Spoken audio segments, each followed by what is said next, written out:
Did your MetaQuest 3 controllers finally ran out of batteries, so you want to change them? Then here's how you take out your MetaQuest 3 Touch Plus controller's batteries and replace them. To change the controller batteries, you'll need to look at the opposite side of this side button, and here you'll find this small bump on the top, which is actually the release button. And what you need to do is just press on this button, and this will release the battery cover. Here you go. Now you can take out the battery and replace it with a new one. I'm gonna go with a rechargeable battery.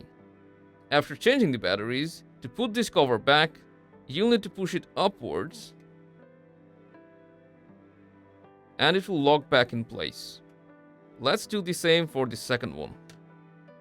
Find the button, press on it to release the cover, take out the battery, and put in a new one. Make sure it's seated in place, and close back the cover. There you have it. Now your MetaQuest Touch controllers are back in game. So hope this was helpful, and I'll see you in the next one.